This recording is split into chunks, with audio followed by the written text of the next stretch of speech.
Hace pocos segundos, la familia real ha confirmado que la reina Isabel II ha fallecido, pacíficamente dicho, en paz, en el Palacio de Balmoral esta tarde.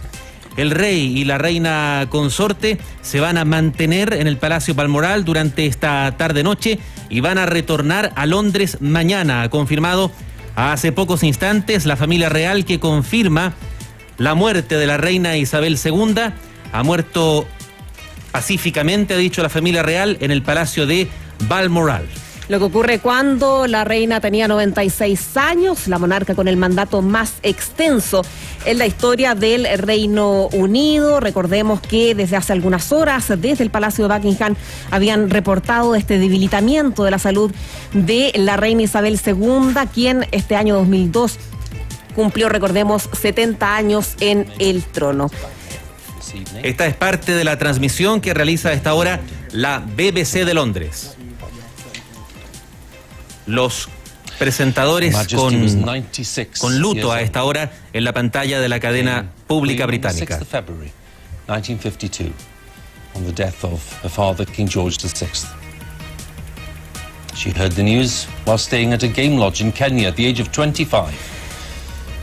Vamos a tomar contacto de inmediato con Enrique Elgueta, quien se encuentra en contacto desde Londres. Enrique, ¿cómo estás? Muy buenas tardes. Hola, ¿cómo están? Buenas tardes. Enrique, cuéntanos en qué lugar te encuentras y cuál es el ambiente que se está viviendo a esta hora, confirmándose esta noticia de la cual ya se había levantado la alerta hace varias horas. Mira, estamos por acá, justo al frente del Palacio de Buckingham, donde hace menos de 5 minutos acaban de poner la bandera a media asta. Aquí las personas se han venido aglomerando paulatinamente. Yo te diría que ya hay por lo menos 2.000 personas en los alrededores. La prensa está absolutamente desplegada en un costado de la rotonda que está al frente del palacio, y bueno, muchísimos curiosos, digamos, mucha gente que está agolpada en las rejas. Se ve un flujo que sigue aumentando, y prácticamente todo el mundo queriendo registrar el momento, haciendo videos, pero de una manera quizás respetuosa, porque no se escucha, no hay ruidos, digamos, invasivos. La gente en general se mantiene un poquito en silencio, quizás todo el mundo reflexionando respecto a este momento histórico, porque bueno, está muriendo alguien que será probablemente candidata a ser uno de los personajes más importantes del siglo XX, debe estar peleando el puesto, ¿no? Entonces, eso es lo que se siente por acá. Enrique, tú estás frente a frente al Palacio de Buckingham, un lugar emblemático que ha sido permanentemente visitado por turistas extranjeros y que el día de hoy, ante el fallecimiento de la reina, congrega a mayor público. ¿Cuál es el ambiente en estos momentos, Enrique? Sí, bueno, como les decía, se está agrupando cada vez más gente aquí. A vuelo de pájaro aquí deben haber por lo menos 2.000 personas dispersas. La prensa está absolutamente desplegada, digamos, y desde todas partes del mundo, y en un ambiente que se siente, digamos, bastante sobrio. O sea, la gente está registrando este momento, sacando fotos a la bandera media asta en silencio.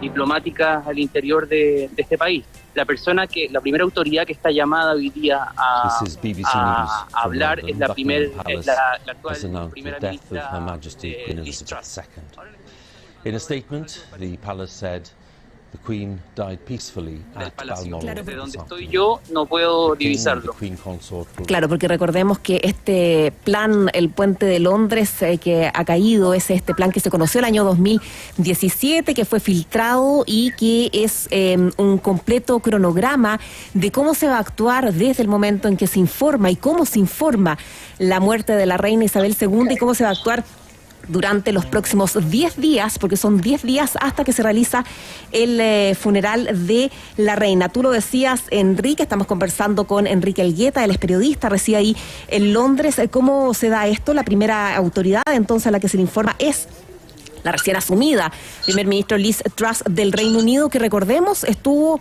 hace 2 días con la reina Isabel. Ha llegado gente entonces, Enrique, más allá de lo que tú estás ahí viendo. Me imagino que las personas que están allá afuera se van informando a través de la radio, a través de la televisión, de distintos canales para tomar los detalles de esto. Sí, mucha gente curiosa, como les decía, digamos, nadie suelta su celular. Pero ahora, esto es una fracción, digamos, podría ser más multitudinaria. O sea, yo aquí me vine en metro y el metro se venía, digamos, esto actualmente es hora peak acá, y digamos que no es que toda la gente esté concentrado tenga puesta la atención en esto. El resto de la gente ha seguido siguiendo con su vida de manera natural, digamos. O sea, por supuesto que está ocurriendo una contingencia ahora que es histórica, pero por lo pronto los efectos de eso, quizás hay cierta incredulidad quizás con lo que está pasando, porque bueno, la reina ha pasado ha superado a todos sus pares en cuanto a longevidad, ¿no? Pero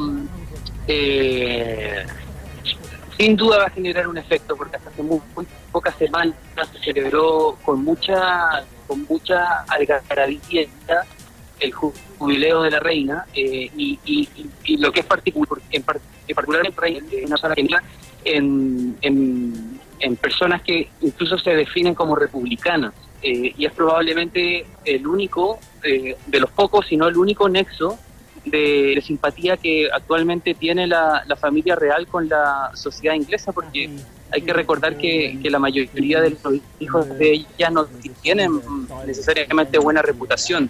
Entonces, por lo mismo, no son pocos los ingleses que esperan que ojalá el sucesor de la reina ni siquiera sea Carlos, sino sea su hijo mayor, William, que es otra persona que es de las pocas personas que tiene hoy día una reputación que está, digamos, respaldada por los medios de prensa.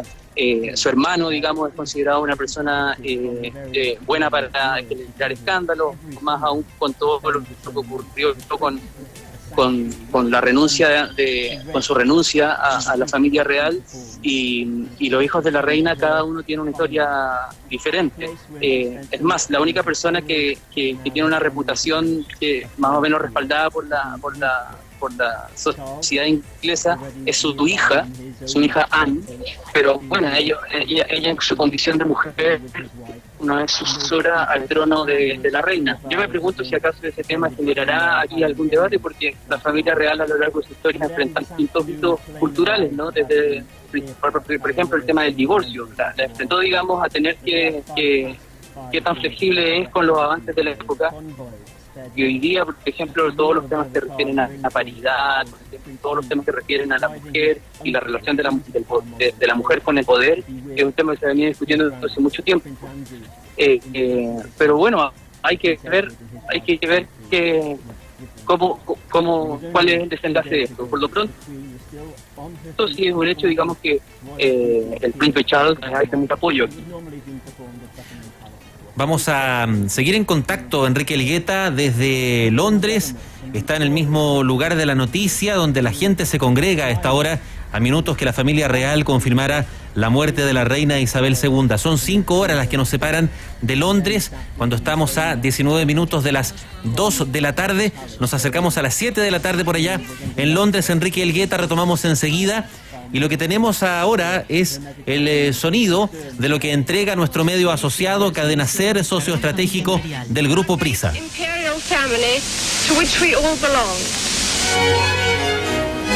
Una semblanza, una estampa de la vida de la reina Isabel II.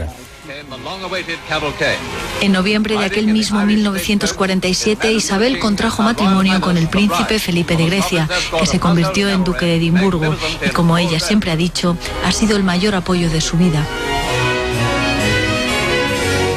La muerte de la reina Isabel II se produce, recordemos, después de un año y medio más o menos de la muerte de su marido Felipe de Edimburgo, pese a que continuó durante varios meses con sus actividades. Recordemos que el año 2021 estuvo internada, pasó una noche en el hospital, estuvo con síntomas de agotamiento.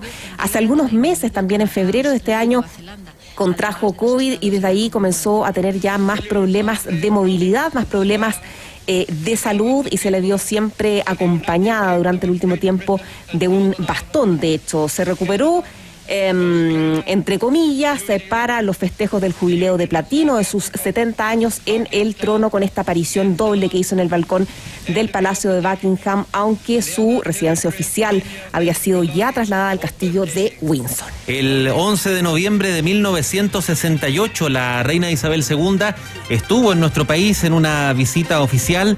Fue recibida por el presidente Eduardo Frei Montalva, la primera dama María Isabel Ruiz Tagle. El primer encuentro entre ellos se suscitó el 2 de julio de 1965, 3 años antes de la visita, en Italia. Fue un hito que, por cierto, marcó a quienes vivían en aquel entonces pequeño país sudamericano, y ha generado también un recuerdo tremendo e imborrable para quienes tuvieron la oportunidad de vivirlo. Para conocer ese vínculo y su huella, tanto en Chile como en el mundo, estamos junto a Valeria Navarro, académica de la Escuela de Historia de la Universidad Diego Portales. ¿Cómo está, profesora? Buenas tardes. Hola, Andrés, muchas gracias por tu contacto. Ese vínculo con Chile, para comenzar en lo local, ¿cómo se marca esa huella tras conocer hoy día la muerte de la reina Isabel II? Bueno, la muerte de la reina Isabel es algo que se venía preparando los protocolos a partir del año 2017, que se estaba hablando de este código London Bridge is down, se ha caído el puente de Londres. El vínculo con Chile, la reina ha mantenido bastantes espacios de diálogo. Se recuerda la visita del 68, pero también hay otras instancias en que distintos miembros de la Casa Real han estado en nuestro país, incluyendo a Charles y al príncipe William.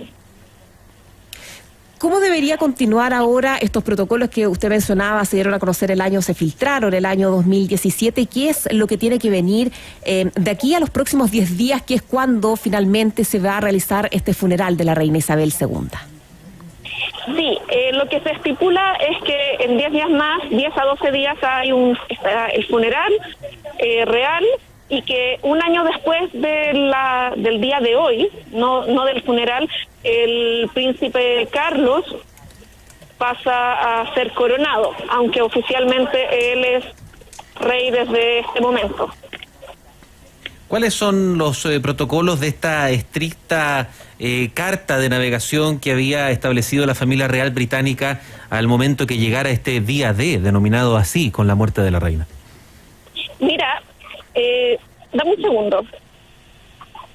Si hablamos específicamente del protocolo, nos dice sobre ciertas instancias que se tienen que cumplir, desde el traslado de Balmoral hacia Londres, luego el traslado hacia el lugar donde será velada, y luego nos habla sobre cuáles son los lugares al cual tiene que atender y asistir el príncipe Carlos como nuevo jefe del Estado.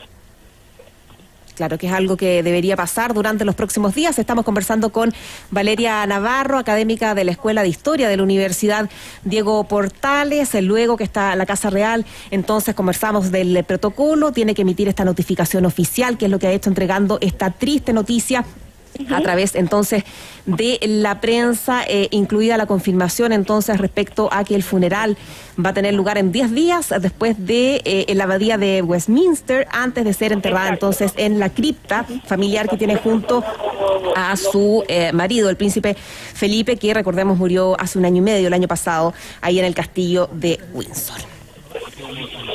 Las gracias para la profesora académica de la Escuela de Historia de la Universidad Diego Portales, Valeria Navarro. Muy buenas tardes. Buenas tardes. Estamos a 13 minutos de las 2 de la tarde en Chile, 13 minutos para las 7 en Londres. Hace pocos instantes se ha confirmado la muerte de la reina Isabel II, que marcó al siglo XX.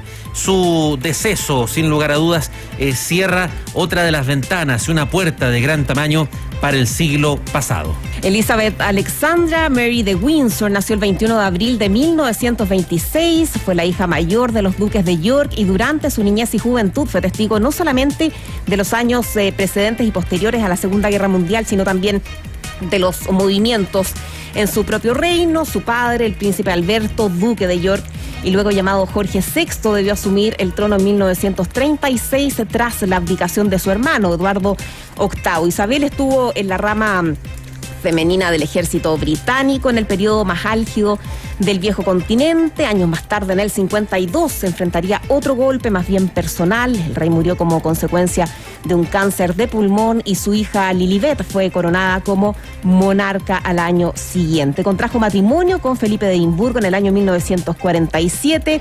Su compañero de vida de 74 años. Tuvieron 4 hijos: Carlos, Ana, Andrés y Eduardo, quienes se trasladaron cuando supieron del deterioro del estado de salud de su mamá hasta el castillo de Balmoral, ahí en Escocia. El fin de una era. Además, la propia reina Isabel II había atravesado varios problemas de salud en el último tiempo, los cuales han estado marcados por el COVID-19, del cual se contagió en 2022. Vamos a regresar a Londres cuando estamos a 11 minutos de las 7 de la tarde en Londres. Diana Macís, compañera nuestra de largas jornadas en Radio ADN, está con nosotros. Diana, muy buenas tardes. Hola, buenas tardes. ¿Cómo están por allá? ¿Qué tal todo? Bueno, aquí observando esta información que impacta al mundo. ¿Cómo se observa por allá, Diana, la congregación de gente? Hemos visto imágenes de la BBC de Londres con una transmisión extraordinaria. Sí, desde la mañana, cuando se anunció que la reina estaba en Balmoral, en cuidados médicos, y empezamos a ver que toda la familia se acercaba hasta allá, incluso Meghan y Harry, que estaban por Europa, ¿cierto? Todos empezaron a ir, ya había inquietud en el ambiente, la gente estaba comentando, pero ya se venía comentando hace algunos días que la reina tenía problemas de movilidad, no había podido venir a Buckingham Palace a hablar con la nueva primera ministra, no se había reunido con los congresistas hace un tiempo, entonces ya se sabía que ella estaba delicada de salud. Y bueno, lo que dices tú es el fin de una era. Es probablemente una de las muertes que va a concitar más atención en el mundo y probablemente uno de los funerales más importantes de los cuales seremos testigos, ¿no? Porque esta mujer que ha traspasado el siglo, ¿no? Que comenzó a reinar hace 70 años. Recordemos que hace muy poquito se celebraron los 70 años de reinado. Comenzó ya muy joven, a los 26 años, y ha sido probablemente la líder mundial que más ha estado a la cabeza de, en este caso, primero un imperio y ahora un reino, ¿no? El Reino Unido. Diana, y hay un tema importante y es ver lo que viene de ahora en adelante, porque hay que ver qué pasa con el príncipe de Gales, con el príncipe Carlos, que en noviembre va a cumplir 74 años, el siguiente en la línea de sucesión entonces al trono británico. Ya hay de cierta forma un tratamiento especial. Hay que ver qué va a pasar con su mujer, con Camila, que va a pasar a ser la reina de Gales, ¿no? Bueno, ella va a ser la reina consorte porque también hace unos meses atrás ya la reina Isabel había autorizado que Camila podía ser nombrada reina consorte de Carlos, pero acabo de leer la información. Carlos es inmediatamente rey de España, o sea, en este momento de España, perdona, tengo aquí una confusión de países. Él ya es rey, él es rey del Reino Unido, sí, se acaba de confirmar. Es decir, muere la reina y automáticamente él es el rey, sí. Y bueno, vamos a ver qué pasa con la monarquía, ¿no? Sabemos que las monarquías han estado en crisis, tenemos el ejemplo de la monarquía española, aquí tampoco ha sido fácil, ha cambiado mucho también el mundo, ¿no? Si pensamos que nosotros no tenemos monarquía en Chile, que somos una república, ¿te parece una institución un poco anacrónica, un poco extraña, que es esta mezcla de poder, pero también como de chapita o de souvenir, ¿cierto? Finalmente la gente aquí en el Reino Unido ve a la monarquía como una tradición, mucha gente, con mucho amor a esta reina por todo lo que ha significado su vida y su trayectoria, pero también como un negocio. Es decir, mientras la monarquía traiga ingresos al país, nosotros apoyamos a la monarquía. Vamos a ver qué pasa con estos nuevos reyes, que no son nada de populares probablemente. Y en ese sentido, no Diana, suscita... Sí, en ese sentido, ¿cómo es la relación de Camila con los medios de comunicación, con la prensa? Porque recuerdo que cuando en febrero la reina Isabel zanjó el asunto y dijo que esperaba que ella adoptase el título de reina, la popularidad o el respaldo que tenían los británicos hacia ella era muy bajo. Yo creo que es una relación bastante fría la que tiene Camila en general en el país, porque ya sabemos toda la historia, ¿no? Es la mujer a la que Carlos siempre quiso, pero que finalmente fue la mujer que también dañó mucho a Diana, que era la princesa del pueblo, ¿cierto? Vamos a ver cómo se van a desenvolver ellos como reyes. Carlos es un tipo bastante simpático por gente que ha tenido la oportunidad de compartir con él, a veces va a los medios, etcétera. Camila va como compañera de este hombre.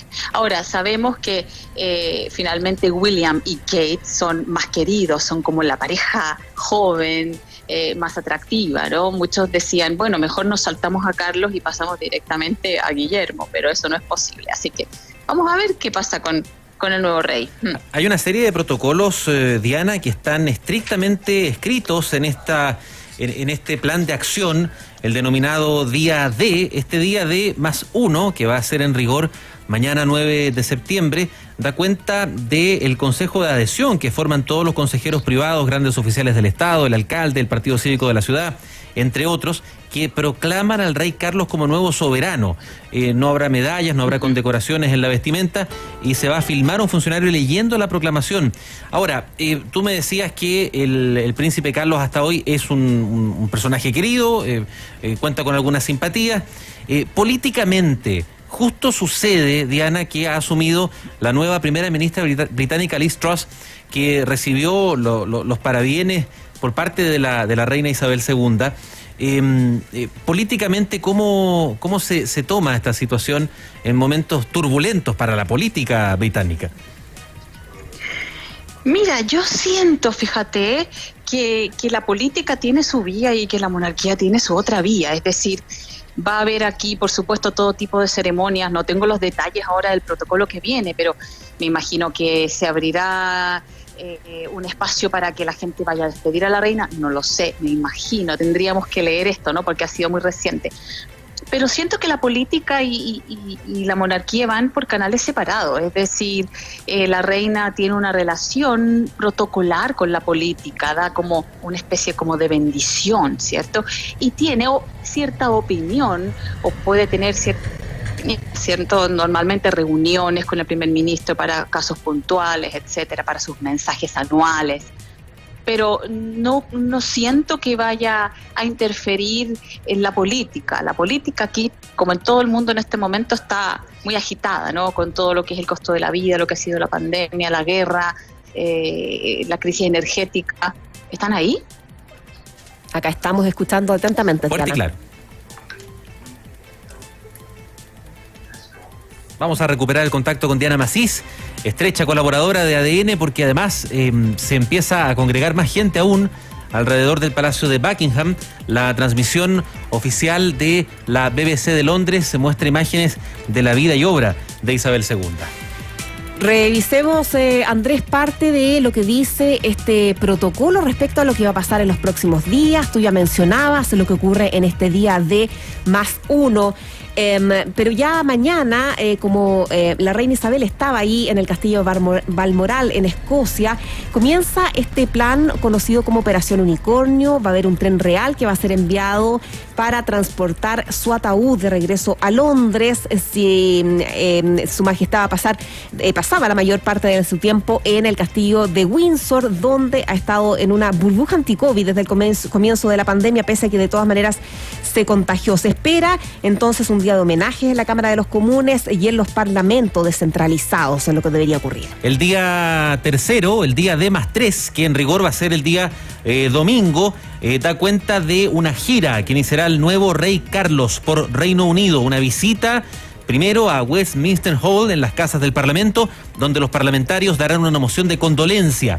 Su próxima parada será Edimburgo para visitar el Parlamento escocés, seguido de un servicio conmemorativo en la Catedral de St. Giles en Edimburgo. En el día D4, el rey Carlos va a volar a Irlanda del Norte, donde los miembros del Parlamento van a dar otra moción de condolencia, esta vez en el castillo de Hillsborough, en la residencia del secretario de Estado para Irlanda del Norte y la residencia oficial del monarca mientras se encuentra en Irlanda del Norte. Luego va a asistir un servicio en la Catedral de Santa Ana en Belfast. Y mientras tanto, en Londres va a tener lugar el primer ensayo de la procesión del ataúd de la reina desde el Palacio de Buckingham hasta el Palacio de Westminster vía de Mall, conocido como la Operación León. En el día quinto, después del día D, la reina dejará el Palacio de Buckingham y será llevada al Palacio de Westminster para permanecer en estado. La procesión será el primer gran desfile militar, una marcha lenta similar a la Reina Madre el año 2002, que involucró a 1.600 personas y se extendió por media milla.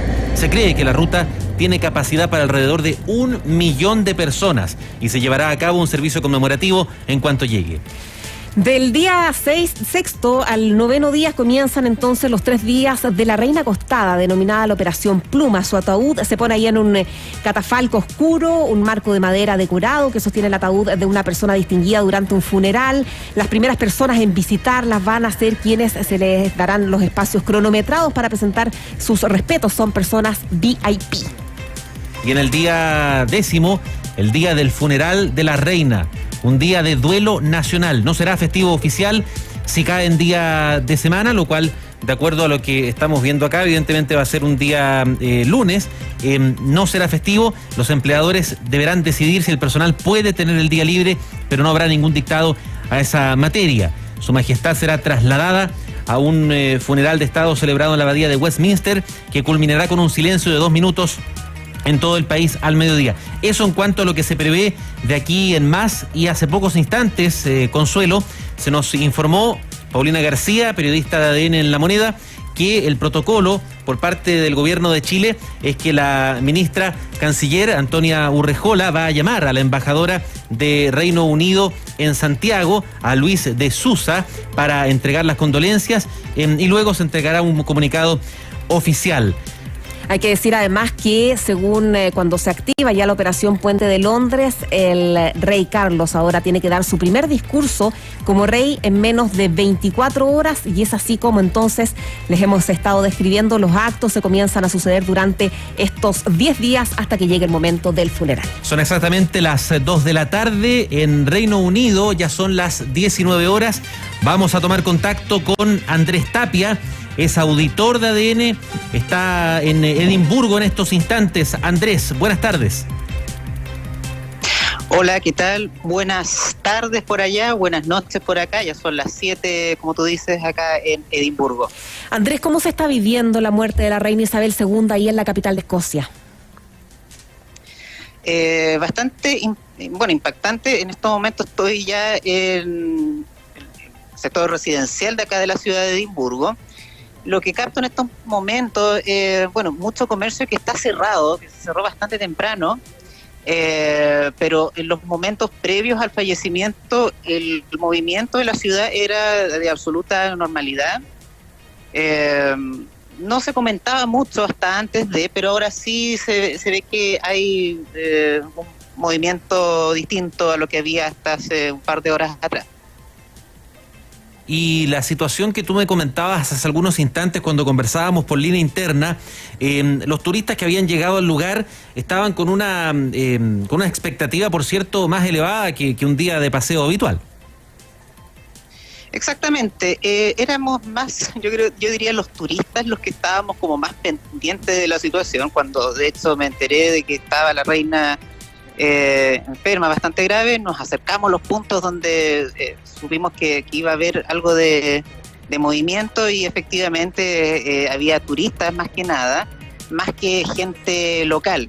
En ese instante estaba montando lo que eran los equipos de prensa en el castillo de Holyrood. Y dentro de lo que se espera también ahí con lo que nos contabas, Andrés, claro, hay una expectativa en que toda la comunidad unida, la Commonwealth, se manifieste durante estas jornadas. Andrés, muchas gracias por tu colaboración el día de hoy. Andrés Tapia está en Edimburgo en este momento para la transmisión de ADN. Andrés, un gusto. Igualmente. Bien, ha llegado el comunicado oficial, el anuncio muy solemne respecto al fallecimiento de la reina. Murió pacíficamente en Balmoral.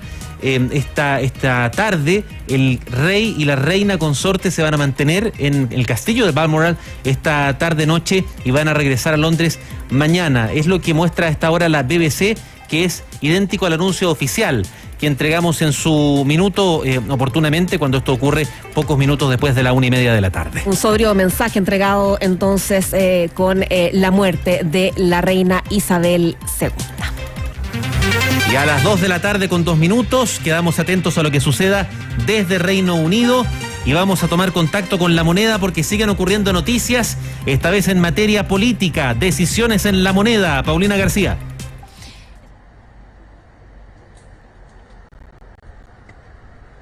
Tuesday that we saw her carrying out one of her key constitutional roles, welcoming her 15th Prime Minister.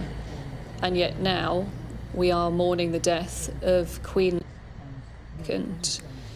I think she was so determined to carry out those public duties right until the very end. And we've seen that over the last 12 months. Rapidly. Yes. Things had to be adjusted and changed, and plans had to be changed to accommodate the fact that she was having mobility issues. But when she could, she knew and she felt that she must be seen. That Her Majesty Queen Elizabeth II has died at the age of 96. We have statements from to them in a second. The President of the Irish Republic, for example, Michael D. Higgins. The Queen visited the Irish Republic back in 2011. She was the first British monarch to visit the Irish Republic. It was a hugely successful meeting. I've got a very warm welcome there. Her Majesty, says President Higgins, served the British people with exceptional dignity. Her personal commitment to her role and extraordinary sense of duty were the hallmarks of her period as Queen, which will hold a unique place in British history. There aren't many who will disagree with that. It's President Michael Higgins of the Republic of Ireland. The Archbishop of Canterbury, Justin Welby, has just issued this statement, which of course will be welcomed by Charles as the new king as well. He says, "May Her late Majesty Queen Elizabeth II rest in peace and rise in glory." Justin Welby, the Archbishop of Canterbury. As she had done before, she reminded us of a deep truth about ourselves, says the Archbishop. We are a people of hope who care for one another. A very warm tribute and a sincere tribute from the Archbishop himself. I think we can bring a little more from the Archbishop, and it's a very eloquent tribute, as you'd imagine, from Justin Welby. "It's with profound sadness," says the Archbishop, "that I join the nation, the Commonwealth and the world in mourning the death of Her late Majesty the Queen. My prayers are with the King and with the royal family. May God draw near them and comfort them in the days and weeks and months ahead." The Archbishop goes on, "As we grieve together, we know that in losing our beloved Queen, we have lost the person whose steadfast loyalty, service and humility has helped us make sense of who we are through decades of extraordinary change in our world, our nation and society. And as deep as our grief runs, even deeper is our gratitude for Her late Majesty's extraordinary dedication to the United Kingdom, her realms and the Commonwealth. Through times of war and hardship," says the Archbishop, "through seasons of upheaval and change, and through moments of joy and celebration, we have sustained by Her late Majesty's faith in what and who we are called to be. The Archbishop of Canterbury, Justin Welby, with that moving statement. We also have a statement from the King, from Charles, who became king on the death of his mother. And Charles says this: "We mourn profoundly the passing of a cherished sovereign and a much-loved mother. I know her loss will be deeply felt throughout the country, the realms and the Commonwealth, and by countless people around the world." The tribute there by the new king, by Charles, who became king immediately on his mother's death. So the tone, as one would expect, is loving, it's warm, it's respectful, and it just underlines the affection in which the Queen was held. We are expecting the Prime Minister in just a moment, Nick, but that statement was moving, wasn't it? It was, yes. My beloved mother, a moment of the greatest sadness for me and all the members of my family. Interesting that it's not signed as King Charles. There's no name on it. It has been suggested that he might take another name as king, but I suspect it'll be tomorrow before we learn that. But yes, it's quite hard to sum up the profound nature of this moment, isn't it, really? They have lost their mother or their grandmother. They must grieve privately, but Charles must now begin to assert himself and begin his reign. I'm sure he will travel around the country. He will, I mean, this is challenging. It would be challenging for anybody, and we're about really to hear now from the Prime Minister.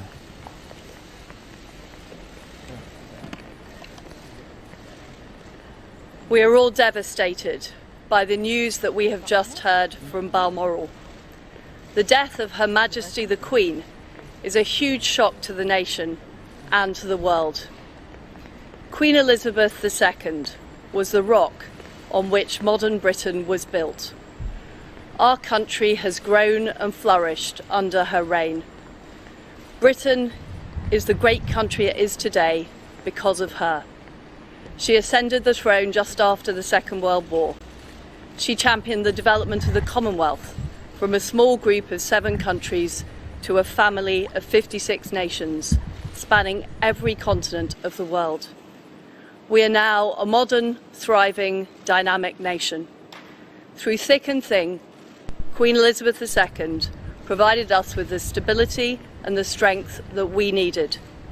She was the very spirit of Great Britain, and that spirit will endure.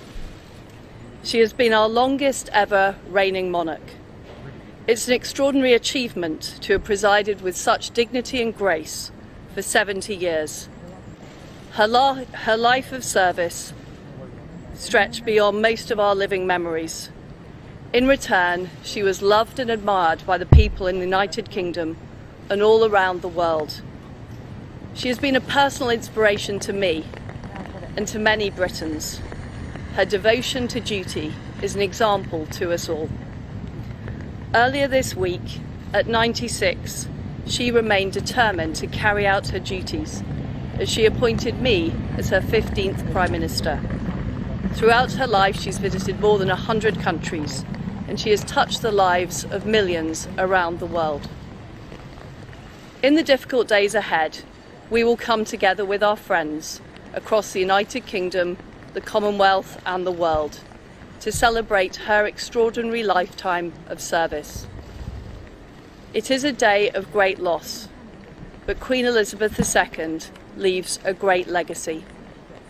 Today the crown passes, as it has done for more than 1,000 years, to our new monarch, our new head of state, His Majesty King Charles III. With the King's family, we mourn the loss of his mother, and as we mourn, we must come together as a people to support him. to help him bear the awesome responsibility that he now carries for us all.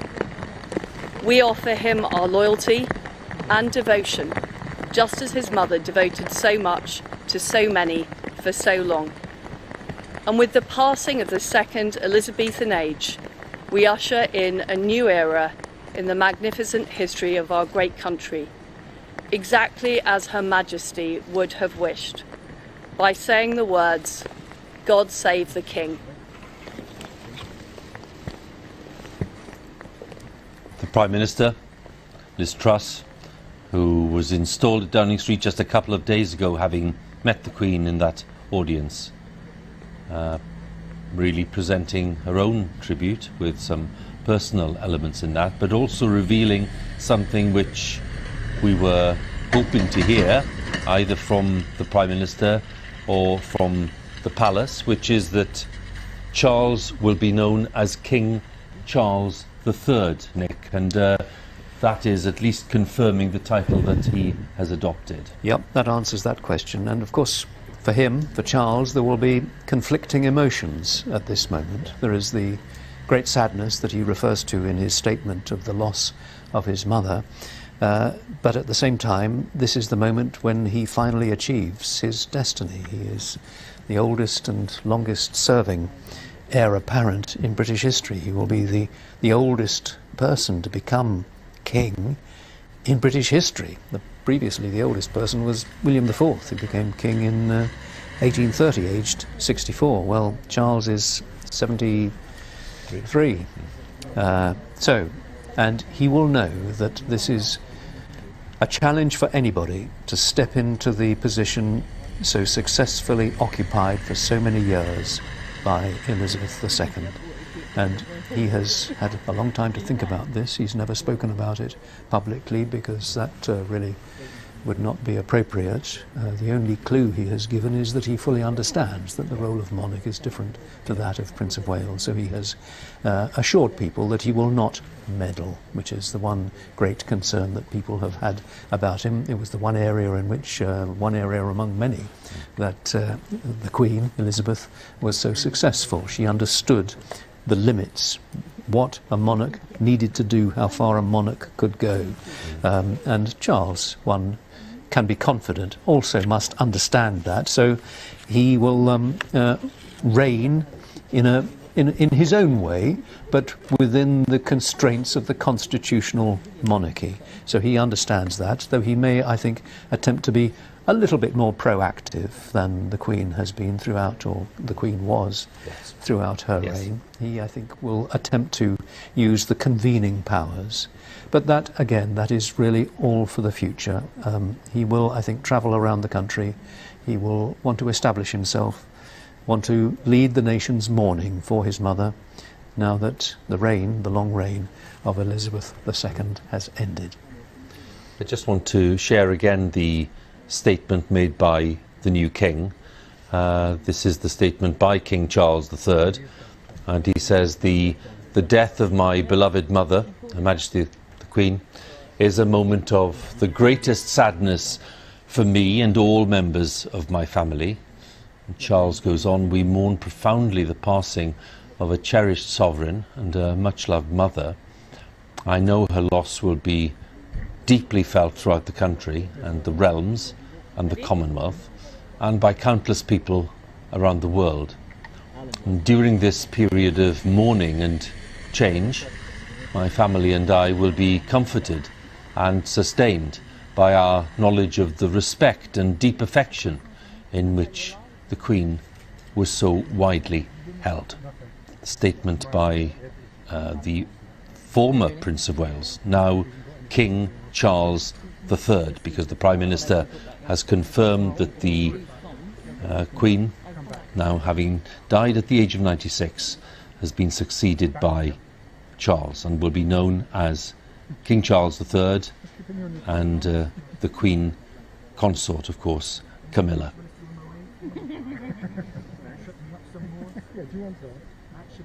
Let's go to Downing Street then, where the Prime Minister Liz Truss has just delivered her tribute, and join Chris Mason, our political editor. Prime Minister certainly wanted to pay tribute to the Queen's long record of service, Chris, but also wanted to, I suppose, introduce a little bit of a personal element, in the sense that she said that the Queen for her had been very much someone who'd inspired her over the years. Yes, that's right, Hugh, and a Prime Minister just 48 hours in office, tasked with finding the words for such a profound moment in our country's history. Just picking out a few of the sentences that struck me in the statement from Liz Truss just a few moments ago. The rock on which modern Britain was built, she reflected about Her Majesty the Queen. Britain is a great country today because of her, and because of her stability and strength, that she encapsulated and personified, the Prime Minister said, the spirit of Great Britain. As you just mentioned in conversation with Nick, the news from the Prime Minister that the King will be known as His Majesty King Charles III. And then the profound solemnity and gravity of those final words from Liz Truss. God save the King. When we look at the change that's now happening, Chris, because clearly there are big implications for Downing Street and government, given the very strong axis that exists between the office of the monarch and the executive and parliament in this constitutional monarchy that we have. What will be happening, do you think, now in terms of the administration in Downing Street? What are the things that they will need to come to terms with, given that we now have a new monarch? It'll be a profound change, a significant change at a time politically of considerable flux. It is, of course, a new team that have moved into Downing Street, not just the Prime Minister, but so many of her senior advisers in the last 48 hours or so, themselves trying to work out how the very heart of British government and the British state on the political side operates. Now, within that and beyond that, in the broader governmental machine, are procedures and protocols in terms of the conversations that take place between Downing Street as an institution and Buckingham Palace, the monarchy, as an institution. But nonetheless, obviously, it's such a profound historical moment.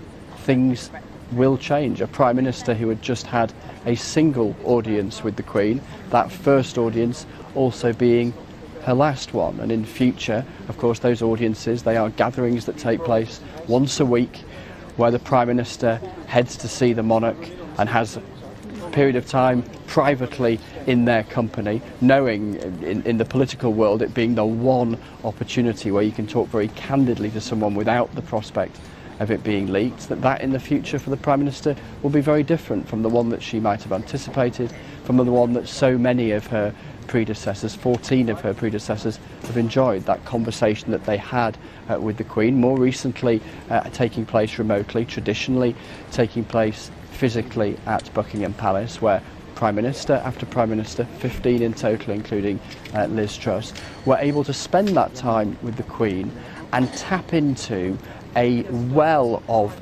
knowledge and savvy and wisdom about world affairs that was unprecedented. A stateswoman of a longevity greater than any other on earth. And with that, Prime Ministers would so often reflect in interviews and in their memoirs just how valuable a relationship that was. Firstly, as I say, because it was grounded in that sense of solemnity and privacy, but secondly, because of the wisdom and experience that the Queen was able to bring. Chris, for now, many thanks. Chris Mason, our political editor. And as you can imagine, lots of political leaders are wanting to pay their own tributes. From Scotland, and of course, let's just underline the fact that the Queen passed away at Balmoral in Aberdeenshire. So the First Minister of Scotland, Nicola Sturgeon, has been sharing her response to what's happened today and the Queen's death. She said it was a profoundly sad moment for the UK, the Commonwealth and the world. And then the First Minister goes on to say the Queen's life was one of extraordinary dedication and service. And she said, on behalf of the people of Scotland, I convey my deepest condolences to the King and to the royal family. First Minister of Scotland, Nicola Sturgeon, with the statement that she issued just a few moments ago. The time is 7:20, and you're watching this extended coverage from BBC News on this very, very sad day, because we are reporting the death of Queen Elizabeth II. Buckingham Palace has announced the death of Queen Elizabeth, the longest-serving monarch in the history of the United Kingdom, and the commanding presence in British public life over a span of 8 decades. She died at Balmoral in Aberdeenshire today at the age of 96. The Queen's eldest son, Charles, at the age of 73, has become King Charles III. Now, within the past few minutes, Buckingham Palace released the formal statement. It said this: the Queen died peacefully at Balmoral this afternoon. The King and the Queen Consort will remain at Balmoral this evening and will return to London tomorrow. That is the brief statement stating the events of the past hour or so, and the fact of the Queen's death at the age of 96 after the longest reign in the history of the United Kingdom. And Nicholas Witchell, our royal correspondent, is with us. By now, Nick, of course, this news will be around the world. And that is why we are seeing, of course, responses from countries as far afield as Japan and the United States, and of course European countries, European Union. Those tributes will come in. But for the people of the UK, we mentioned earlier that of course we were thinking about the impact on the royal family.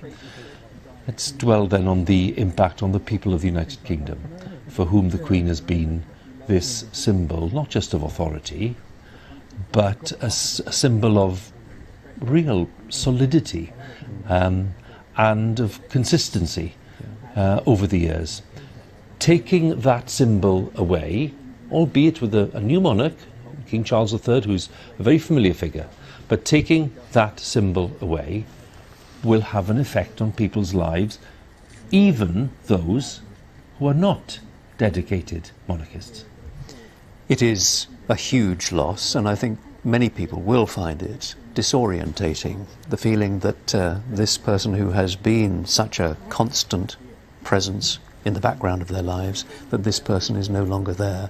It is hard, really, to take it in, to speak of her in the past tense, to fully appreciate that this reign, this longest reign in British history, is finally over. I mean, so many people over the years have said, we wish she could reign forever, we wish she could go on forever. Well, clearly not possible, but that reign ended this afternoon at Balmoral. We now have both a new head of state and a new head of government in the Prime Minister. Who could have imagined that within the space of 48 hours? We will now await details of course, a state funeral, which will take place probably in about 10 days' time. That'll be the first full state funeral in the United Kingdom since that of Winston Churchill back in 1965. And Britain will mourn, and many people around the world will mourn also the passing of Elizabeth II, that presence who was there, the constant and reassuring presence, whilst so much around her changed. Every aspect of life, not just in this nation, but in every other nation around the world, has altered, but she was the one constant, dependable factor in so many of our lives, always there. If you think about the way in which culturally this nation has changed, it was monocultural when she came to the throne, multicultural now. It was very much empire-orientated, the United Kingdom in 1952 when she succeeded to the throne. There is the Commonwealth. The United Kingdom has, as it were, dallied with Europe and has sort of moved away from it. When she came to the throne, a majority of people believed that she was chosen by God. Yeah. There was still, of course, a much greater sense of deference. We're seeing some images here from the earlier stages of her life. She was, there she is, presenting the World Cup to Bobby Moore in 1966, and of course meeting so many American presidents there with the first George Bush, and pursuing her great passion of horse racing. In just so many facets of national life, the Queen was there, this dutiful figure, driven by faith, propelled by duty, with this sense of humility that we were talking about earlier. She was down to earth and straightforward, and as I said, she never let it go to her head. She realized that she was there by an accident of birth, and that she needed to win the trust and respect of her people, and that perhaps is something that not every member of her family has fully appreciated. Well, she did, in the same way that her father did, and in the same way I think that Charles has also appreciated that, because he has worked so hard. Prince Charles, you know, been a few controversies and difficulties for him, but he has set out during his time as Prince of Wales to win the respect of people and to show that he is worthy of the office and the position to which he has now succeeded. There he is with his mother. He is now mourning the loss of that mother and the loss of the Queen as he becomes king. Now we must assume that the Prime Minister Liz Truss has not, as it were, jumped the gun in naming him as King Charles III. It's not been confirmed by Buckingham Palace, but we must assume that that is correct. Just as you speak, think your timing is impeccable. Clarence House has literally, in the last couple of seconds, confirmed that it is King Charles III. So, well done on prompting that. Very good. Very good. So it is King Charles III, that's official. And I'm just going to interrupt a second, Nick, if I may, because Boris Johnson, who of course was Prime Minister until just a few days ago, has issued this statement. It's fairly lengthy, but I'm going to just read through it because well, you'll understand why. This is our country's saddest day, says Boris Johnson. In the hearts of every one of us, there is an ache at the passing of our Queen, a deep and personal sense of loss, far more intense perhaps than we expected. In these first grim moments since the news, I know that millions and millions of people have been pausing whatever they've been doing to think about Queen Elizabeth and about the bright and shining light that has finally gone out. These are the words of Boris Johnson. She seemed so timeless, he says, and so wonderful that I'm afraid we've come to believe, like children, that she would just go on and on. And Mr. Johnson says, wave after wave of grief is rolling across the world, from Balmoral, where our thoughts are with all the royal family, and breaking far beyond this country and throughout the great Commonwealth of Nations that she so cherished, and which cherished her in return. As is so natural with human beings, it is only when we face the reality of our loss that we truly understand what has gone. And it is only really now that we grasp how much she meant for us, how much she did for us, how much she loved us. Boris Johnson continues, as we think of the void that she leaves, we understand the vital role that she played, selflessly and calmly embodying the continuity and unity of our country. We think of her deep vision, her wisdom, her historic understanding, her seemingly inexhaustible but understated sense of duty. Relentless though her diary must have felt, she never once let it show. And to tens of thousands of events, great and small, she brought her smile and her warmth and her gentle humour. For an unrivalled 70 years, she spread that magic throughout her kingdom. And then Boris Johnson ends his tribute like this. This is our country's saddest day because she had a unique and simple power to make us happy. And that is why we loved her. That is why we grieve for Elizabeth the Great, the longest serving and in many ways the finest monarch in our history. It was one of her best achievements that she not only modernised the constitutional monarchy, but produced an heir to her throne who will amply do justice to her legacy, and whose own sense of duty is in the best traditions of his mother and his country. Though our voices may still be choked with sadness, we can say with confidence the words not heard in this country for more than 7 decades. God save the King. The words of Boris Johnson, the Prime Minister until a couple of days ago, and I'm bound to ask Nicholas Mitchell, who's with me, that is quite a contrast to the tribute, the neat and elegant and sincere tribute that the Prime Minister paid, but that is of a different order, isn't it? There is real feeling, isn't there? There is resonance in the words from Boris Johnson. He has clearly thought about that a great deal. Yes, she seemed so timeless, he says, and that I think is what a lot of us will be feeling at this moment. And as he rightly says, we've not heard those words for 70 years, God save the King. Well, we have to adjust and get used to the reality of that situation now, because that, sadly, as we mourn the passing of the Queen, we accept that the head of state is now the King. But yes, Boris Johnson, I think, capturing in those few hundred words what so many people, so many people will be feeling just right now. Let's bring in our home editor, Mark Easton, because Mark, you again are in a perfect place really, given your brief, to talk a little about the change that this represents. It's been called seismic, it's been called great, it's been called fundamental. How do you read the kind of process and impact of change that the Queen's death will produce? Well, Hugh, here at Buckingham Palace, you can see the way the public is already reacting. Thousands, perhaps tens of thousands of people have already turned up. Applause breaking out. Just behind me now, people are pouring down the Mall, coming to pay their respects.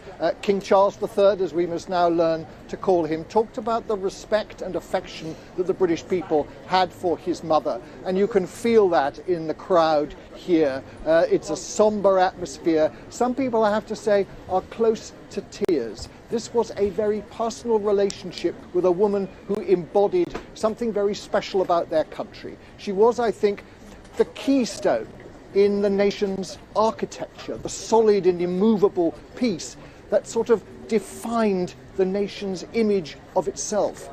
And that is why I think when that keystone is removed, this is a very difficult and perhaps a dangerous moment for the United Kingdom. We've talked a lot about constancy and consistency and the solidity that she brought to this country. But I think that one shouldn't think that constancy is the same as inactivity, because this was a queen like a fish swimming, keeping sort of still in a fast-flowing stream. She remained solid and still while everything was moving around her, and that required constant adaptation and change, and she put enormous thought into how she could, what she described as, ease the process of change for her people. People are arriving here. Her subjects are arriving at Buckingham Palace. Some have brought flowers already.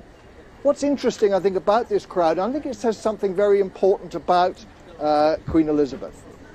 This is a crowd of every generation and every background. There are a lot of young people, a lot of people from ethnic minorities. It's a very mixed crowd, and she was a queen that was able to be a figurehead for people from whatever background in Britain. As I say, we've got tens of thousands of people here already. I think this is going to become the focal point for that national grief over the next few days. And we will remember, some of us, the extraordinary scenes here after the death of Diana. And I think we will see something not dissimilar with the loss of Queen Elizabeth. This is a huge moment for the country. I think it's going to be very difficult for people to adjust. I think that as well as sadness, people are feeling unsettled. And this was already at a time when there was quite a lot of foreboding about the winter to come. So I think this is going to be quite a moment for Britain, and a time for people to pull together and support each other. Mark, thank you so much. Mark Easton with some thoughts there on what this event, what this loss means for people across the UK and indeed beyond. And as we look at these images, I have to say there are lots of very heartfelt and eloquent tributes being paid here in the UK and around the world. The former Prime Minister Sir John Major calling the Queen selfless and wise, with a wonderful generosity of spirit. He said he was greatly saddened the news of her death. The former Prime Minister Tony Blair: we've lost not just our monarch but the matriarch of our nation, the figure who more than any other brought our country together and kept us in touch with our better nature and personified everything which makes us proud to be British. And Mr. Blair goes on, she was not only the respected and loved monarch, she was respected because of the qualities of duty and decency and integrity and fidelity which she embodied, and loved because of the love and affection that she bestowed on us. And we will mourn her and we will miss her. That was Tony Blair speaking earlier on. Lots of other tributes from around the world. President Macron, the French president: Her Majesty the Queen embodied the British nation's continuity and unity for over 70 years. And President Macron says, I remember her as a friend of France, a kind-hearted queen who's left a lasting impression on her country and her century. And then President Zelensky of Ukraine, that troubled country, sending this message on behalf of the Ukrainian people: we extend sincere condolences to the royal family, the entire UK and the Commonwealth, over this irreparable loss. Our thoughts and prayers are with you. And then we have the German president too, Herr Steinmeier, saying Queen Elizabeth was a woman who shaped a century, and Her Majesty enjoyed the highest respect in the whole world. A very concise statement, but one that conveys the fundamental truth about the life and the times. Let's think about the United States. There are statements from President Trump, former President Trump, former President Obama, but I've just received this from President Biden, and this has just come in from the White House. So as we look at these images of the Queen's long life, from her coronation back in 1953 all the way to this year in 2022, President Biden says, in a world of constant change, she was a steadying presence and a source of comfort and pride for generations of Britons, including many who've never known their country without her.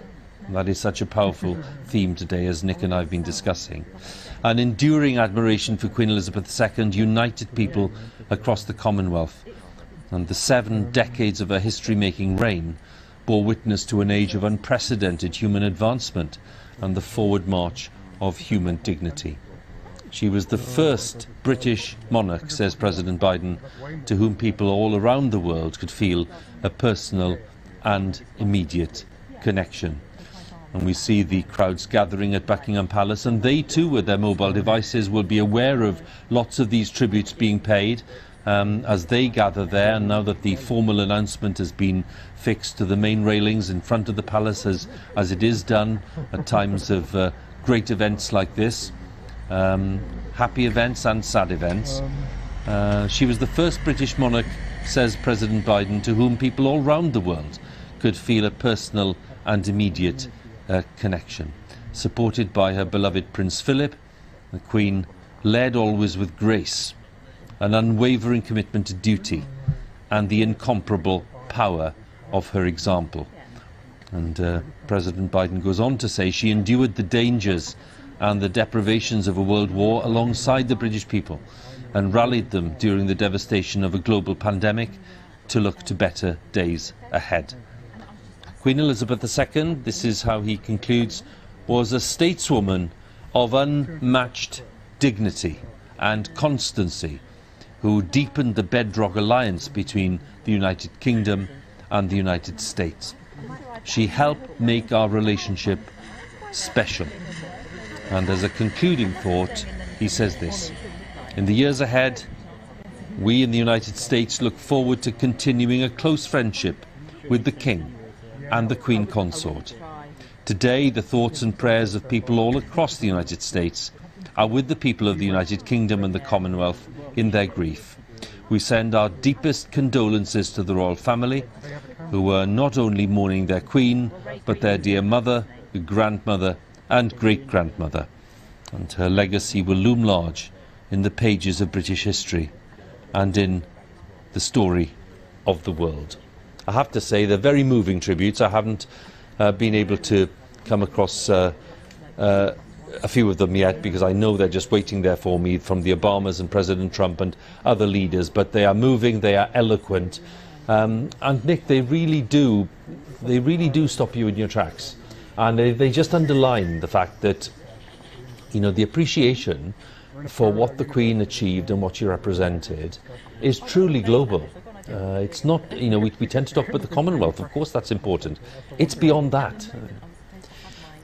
As Boris Johnson said, it's only when you lose somebody that you really appreciate just who they were and how much you valued them. And the same words are in so many of these tributes: grace and duty and dignity and constancy.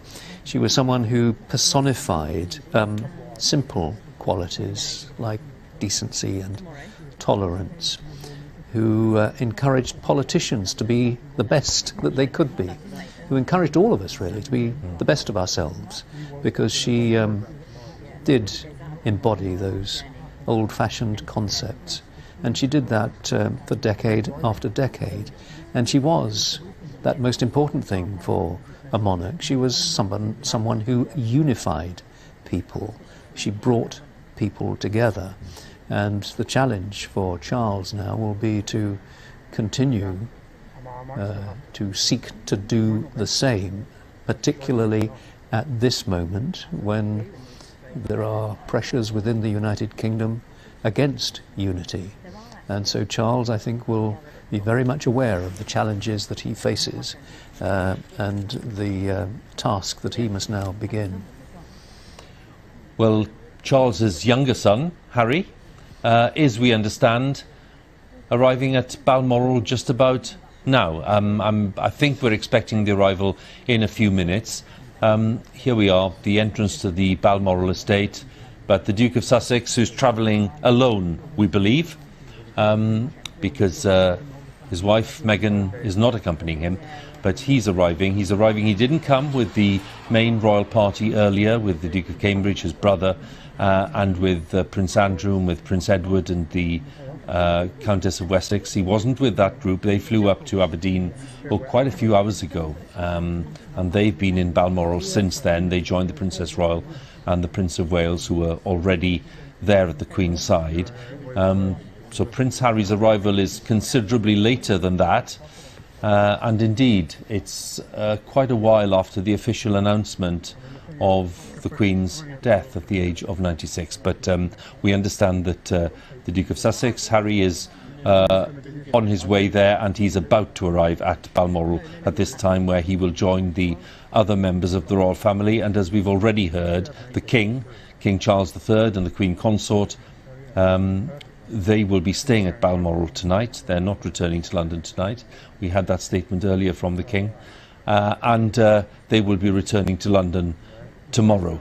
We've also heard from the Prime Minister, Liz Truss, who paid her tribute to the Queen and thanked her for a lifetime of service, and reflected indeed the great sense of national sadness at the news that came today, because although the Queen was 96 and had health problems, these images will tell you everything about recent years, where of course she's really just done her best to carry on despite advancing years and health problems.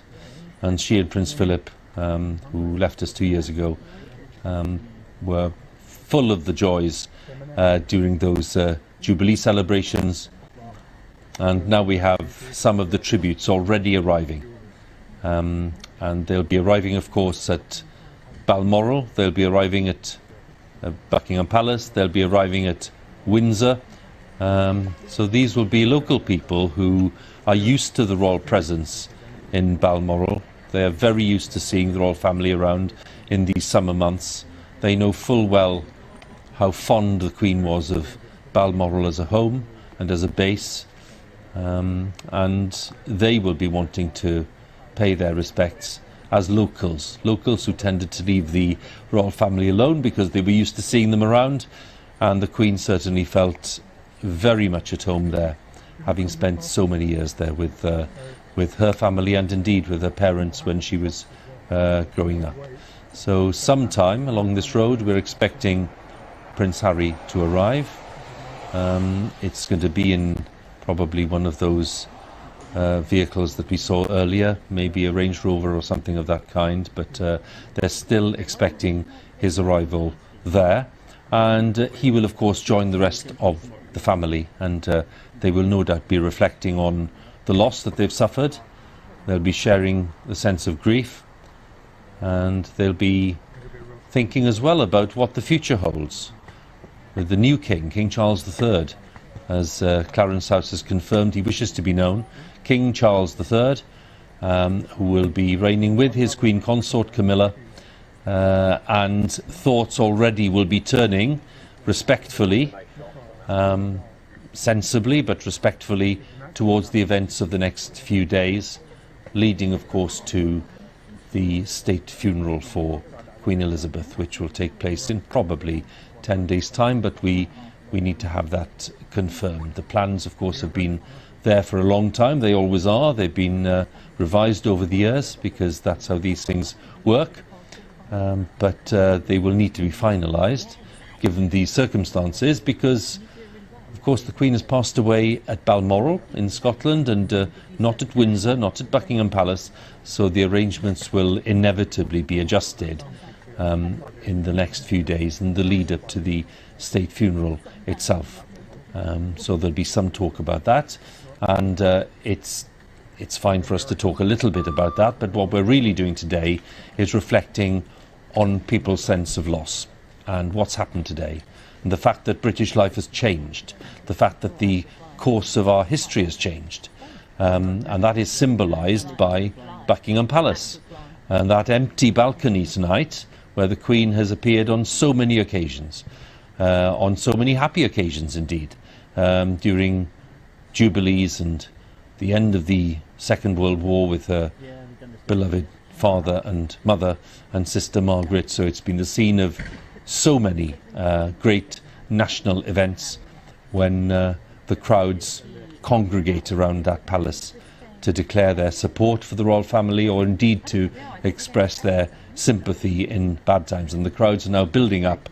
The news which came a short while ago clearly filtering through, and lots of people now wanting to just stand at the palace, look at the palace, want to be seen at the palace to express their sense of loss and to express their sense of sympathy with the royal family, with King Charles on the loss of his mother, and of course with the Duke of York and the Earl of Wessex and the Princess Royal, who've also lost a mother, and the Duke of Cambridge, who's lost his grandmother, as has the Duke of Sussex, who's on his way to Balmoral. Of course, a grandmother and a great-grandmother too. So there's generations of the royal family affected by the news today. That's before you start thinking about friends of the royal family and about generations of people in the UK who've known nothing else. You'd have to be in your 80s, basically, to be in any position to say that you could perhaps remember a time when the Queen wasn't sovereign, wasn't the monarch. And here we have dusk in London and the Queen Victoria Memorial glinting in the evening light, with the crowds gathering around that memorial and congregating at the gates and the railings of Buckingham Palace. The palace, which is of course the symbol of the royal family in central London, but is not the usual residence of the royal family. That is Windsor Castle, which is usually a short ride away in a helicopter or indeed a car.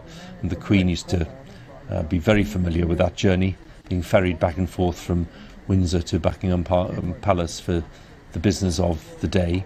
And then of course Buckingham Palace, the great backdrop for so many of the huge ceremonial and state events that we are familiar with.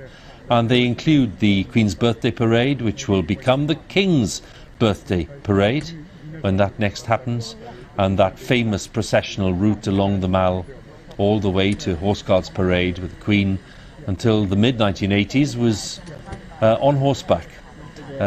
She loved the horses, of course, as we know, not just riding but also the horse racing, on that processional route for so many birthday parades, and indeed was in a position to enjoy the end of the parade in 2022 for the Platinum Jubilee. So many happy memories, and the crowds gathering are aware of them, but on a day when they're reflecting on a huge loss in our national life, the death of Queen Elizabeth II, who's died at the age of 96.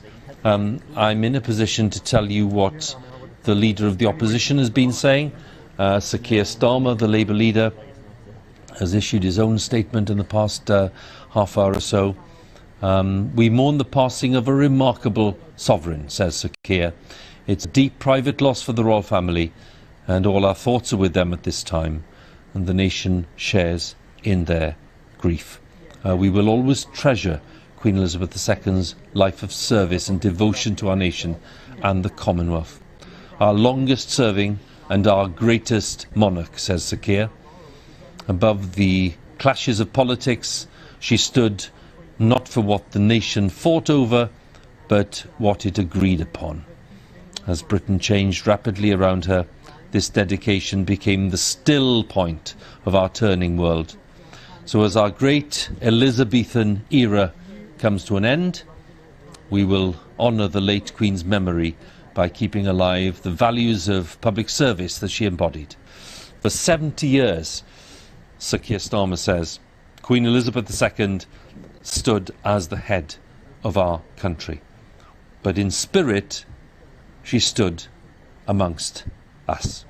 Yet another moving tribute from our leaders there, one from Boris Johnson earlier and Liz Truss, and this one from Sir Keir Starmer, the Labour leader. There are others too, of course, from President Biden, President Obama, former President Trump, President Macron. All of these tributes coming in, all of them worth reading. They will no doubt be on the BBC News website for you to see, to just keep up with the tributes being paid, because they are moving, they're eloquent, and they are thoughtful. And it's well worth you having a look if you have a moment to do that. Now, you're watching BBC News, and this extended coverage continues this evening on the 8th of September 2022, because Buckingham Palace has announced the death of Queen Elizabeth II, the longest serving monarch in the history of the United Kingdom, the commanding presence in British public life for a span of 8 decades. The flags have been lowered at Buckingham Palace. The Queen died at Balmoral Castle in Aberdeenshire at the age of 96. The Queen's eldest son, Charles, at the age of 73, has formally become King Charles III. And within the past few minutes, Buckingham Palace released this formal statement. The Queen died peacefully at Balmoral this afternoon. The King and the Queen Consort will remain at Balmoral this evening and will return to London tomorrow. And Charles, the new King, said this: "The death of my beloved mother, Her Majesty the Queen, is a moment of the greatest sadness for me and all members of my family. We mourn profoundly the passing of a cherished sovereign and a much-loved mother. I know her loss will be deeply felt throughout the country, the realms and the Commonwealth, and by countless people around the world. During this period of mourning and change, my family and I will be comforted and sustained by our knowledge of the respect and deep affection in which the Queen was so widely held." It's coming up to 8 o'clock in the evening. The lights are on in central London. The flags have been lowered. The crowds are gathering around the memorial by Buckingham Palace. Nicholas Witchell, our royal correspondent, still with me. And up at Balmoral, we are in a position to say that Prince Harry, the Duke of Sussex, is either just about to arrive or has just arrived. He's certainly within minutes of arriving at Balmoral Castle itself. Some of the vehicles now pulling up, and they are the advanced vehicles, and there's the vehicle, the cavalcade moving its way into Balmoral Castle itself, and we believe that is Prince Harry, the Duke of Sussex. And Nick, you're watching this with me, and that means that Harry has now joined his brother and his father and other members of the family. Yes, as autumn descends on this bleak September day, there at Balmoral and also at Buckingham Palace, how striking are those images outside the palace, people feeling the need to come together at this moment in the nation's history, the day on which the Queen of the last 70 years has passed away. People need, I think, just the solace, the comfort of being with other people. The nation will begin its mourning, bells will be rung and guns will be sounded and church services will come together. I remember the words that were used, I think, by a previous Archbishop of Canterbury, who talked about service untiringly done, duty faithfully fulfilled. Everyone will have their words about the reign, the duty of Elizabeth II, as we all just pay our tributes now to a life of duty, of humility, of decency, as the process, the transition to this new reign gets underway. And I expect we will hear from the new king tomorrow. There will also, of course, be an accession council when the Privy Council comes together. Not the full Privy Council, because there simply isn't room these days, but they will come together and they will confirm the succession, and they will, I imagine, at some point hear from the new king.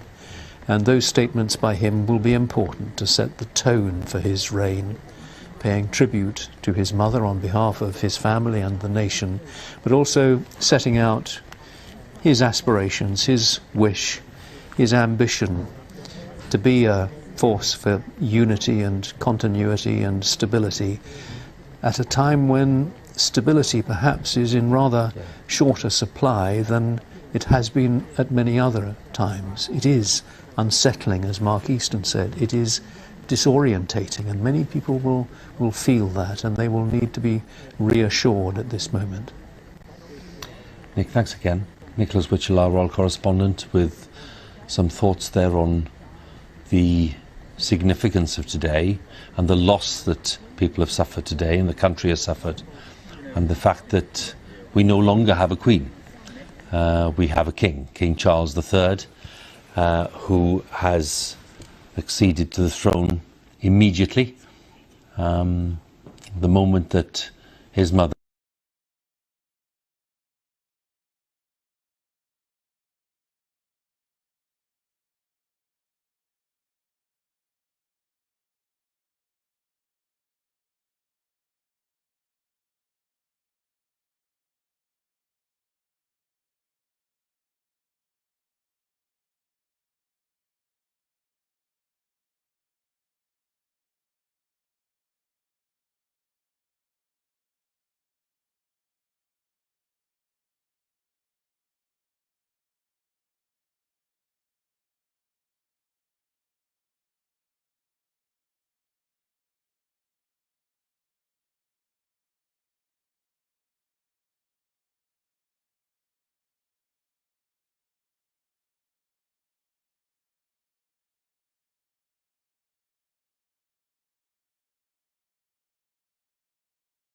constitutional politics, a woman admired by all, a role model, a woman who bestowed unity on those around her, and one, of course, that we can grieve as a period of national mourning begins between now and the funeral, a structured period of national mourning. Yeah, absolutely. Okay, James, for the moment, thank you very much. And just to bring you up to date from here in Balmoral, Dermot, Prince Harry has, we're told, just arrived. We saw his vehicles, I think you saw his vehicles just a few moments ago. So Prince Harry has joined his brother and the other members of the family at Balmoral. Back to you, Dermot. Well, it is 8 o'clock and this is Sky News. where Buckingham Palace has announced that Her Majesty Queen Elizabeth II has died. In a statement earlier this evening, the palace said this. It's a short statement. It said that the Queen died peacefully at Balmoral this afternoon. The King and the Queen Consort will remain at Balmoral this evening and will return to London tomorrow. That was a statement posted on the gates of the Royal Palaces at about 6:30 this evening. Well, Charles, who became king on the death of his mother, had this to say: "The death of my beloved mother, Her Majesty the Queen, is a moment of the greatest sadness for me and all members of my family." He continued, "We mourn profoundly the passing of a cherished sovereign and a much-loved mother. I know her loss will be deeply felt through." El deporte lo vivimos diferente con descuentos increíbles. Por eso tenemos un lugar.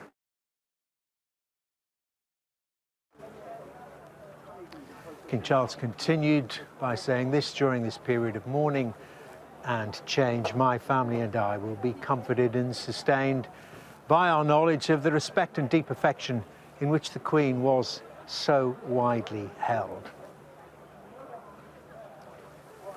And it is that respect and deep affection that we are witnessing right here, right now, outside Buckingham Palace. Thousands of people have gathered here during the course of the last 3 or 4 hours. First, initially awaiting any news. They hope for good news. Perhaps we all were preparing ourselves for the worst after the earlier statement about the deterioration in the Queen's health at Balmoral.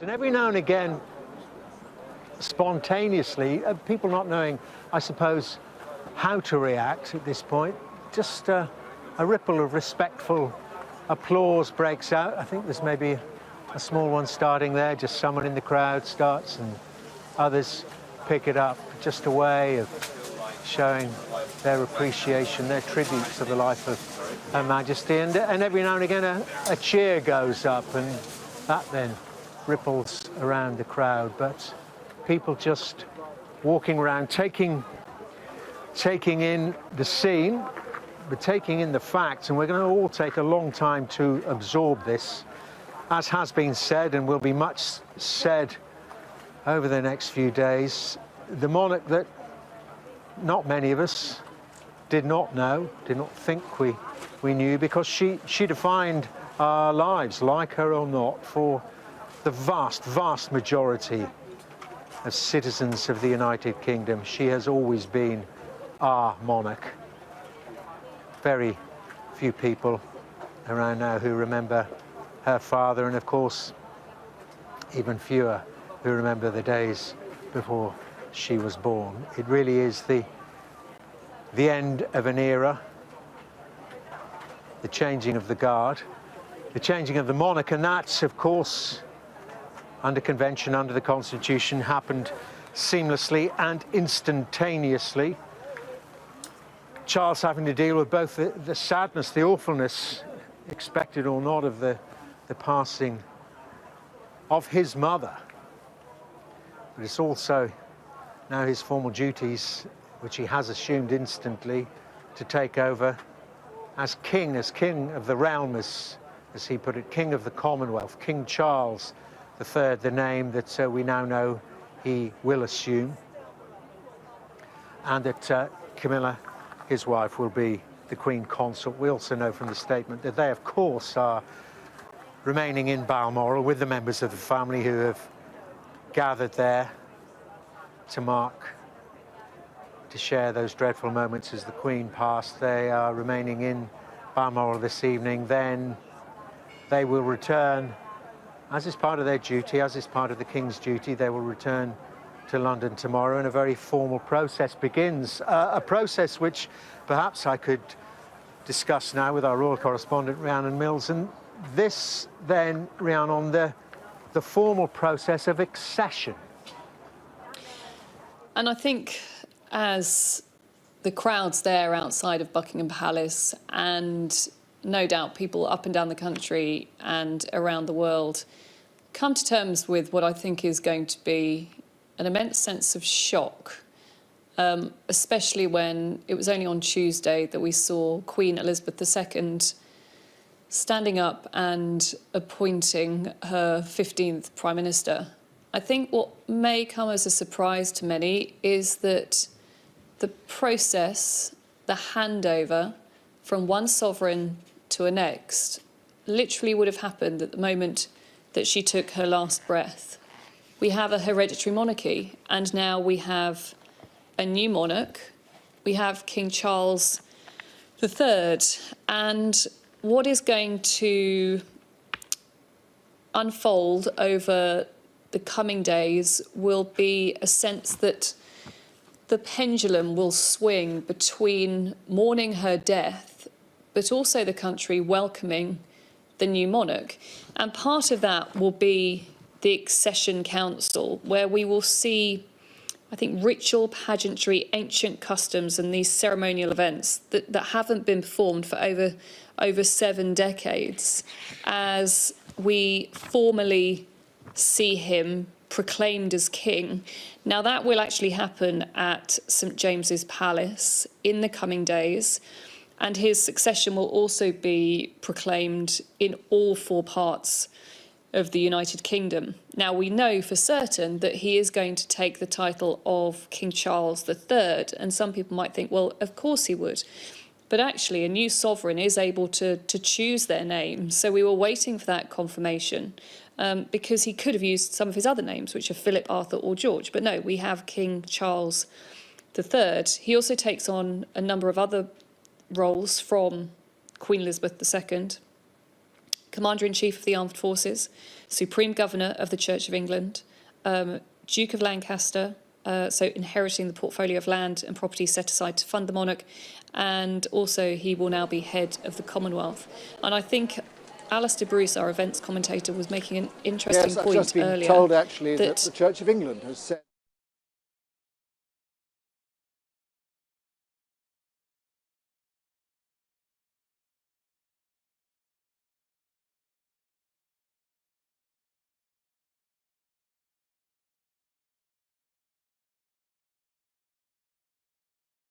And in many ways, it is lovely to know that they are all, at the moment, gathered at Balmoral, a place where they have shared so many wonderful times together. It really was a place that they could all come to with the Queen. They could relax away from the prying eyes of the rest of the world. Balmoral has a real sense of remoteness, of seclusion. There's a wildness to it, and we know that they love their time in the countryside.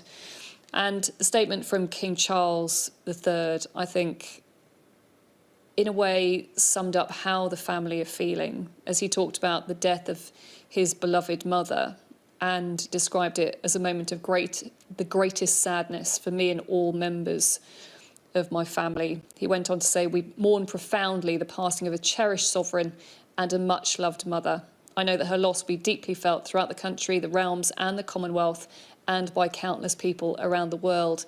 But the final paragraph, I think, was very important for him, and important for showing that this is going to be a difficult moment for him, a moment of real mixed emotions. But he said that during this period of mourning and change, my family and I will be comforted and sustained by our knowledge of the respect and deep affection in which the Queen was so widely held. And Dermot, I think that's something that you are currently witnessing. Even though the rain is coming down outside of Buckingham Palace, the crowd's still gathering to pay their respects.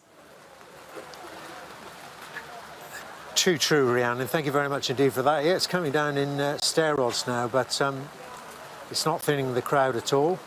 The brolly's going up, but everyone's staying here, taking it in. Also taking it in is a man who's very upset, I can see. Dick Griffin is with me here. We'll continue to look at those scenes. Dick is a former Royal Protection Officer. Served the Queen and the Duke of Edinburgh for what, 27 years in total. Dick, just give me your thoughts. The Queen, like Prince Philip, was part of my life for so long, and I've been lucky enough to share so many special moments with them, royal tours, private moments, and lots of lovely special times at Balmoral. And in fact, this weather reminds me of Balmoral Castle. We had some great rainstorms up there. But I've just been thinking, while I've been listening to you run your programme, thinking of some of the special moments I had with the Queen and how considerate she was. And one of the stories that sums the Queen up is she said to me in the car one day, for the last 9 months, all you've spoken to me about is how excited you were about becoming a grandfather for the first time. And she said, you know your grandson's been born.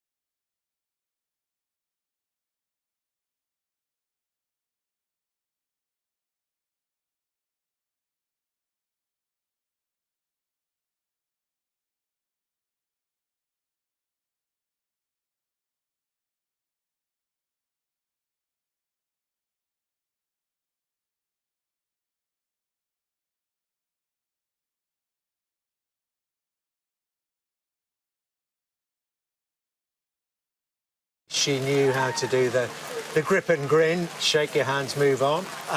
But you saw a different side than so many of us. She was such a special lady. I mean, I used to run marathons for charity, for cancer charities. And when I ran my 100th marathon, my running club, Blackheath Harriers, put on a little party to celebrate. And the president at the time wrote to various people to get letters read out. And he had the cheek to write to Buckingham Palace, asking Her Majesty would send a letter. And the private secretary showed it to her, expecting her not to agree. Of course, Philip and I would love to do it. And when the letter arrived, it was the usual platitudes you'd expect. But the line I liked was, aren't you lucky to have such a wonderful employer who allows you so much time off to take part in these events? And she used to sponsor me as well. And if I was, very often a lady in waiting would ask me to do it for one of their pet charities. And then the Queen would always sponsor me privately. And it was just wonderful. Wonderful memories. I'm just thinking as we look out here at this crowd, you know, they're getting drenched. Of course, they don't care about that because of the momentous